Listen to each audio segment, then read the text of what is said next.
座早晨，又到咗齊頌《論語》嘅時間啦！請大家翻開你嘅齊頌《論語》第12頁，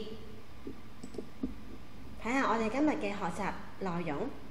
首先聽一次《為政篇》第11章。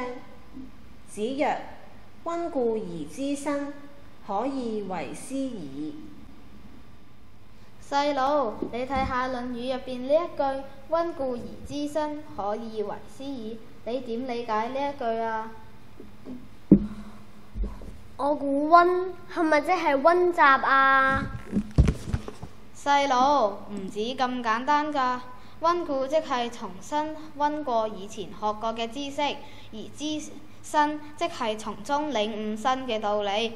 全句就係，如果可以從舊嘅知識入邊得到新嘅啟發，就可以好似老師咁樣指導人哋。吓？溫習就可以變到好似老師咁犀利？係啊，前幾日我重溫返以前學過嘅成語書，入邊有刻舟求劍嘅故事。之前我淨係覺得嗰個主角好愚蠢，但係當我琴日溫多一次嗰陣時候，發現其實呢個成語係要同我哋講環境變咗，辦法都要變。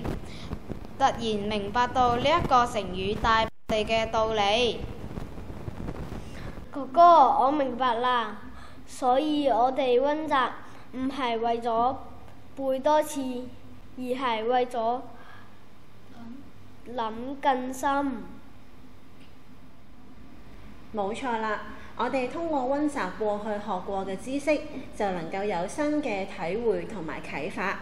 孔子呢番説話強調咗複習舊知識同埋獲得新知識之間嘅關聯。大家都要經常咁樣溫習，深入思考，相信可以帶嚟更大嘅啟發同埋體會。而家請同學跟讀一次《為政篇》第11章。子曰：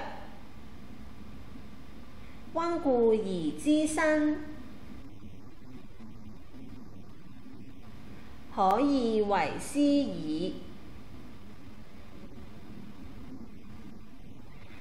請同學背誦呢一篇《論語》，並且同家人分享。今日鐘老師嘅分享嚟到呢度啦，拜拜。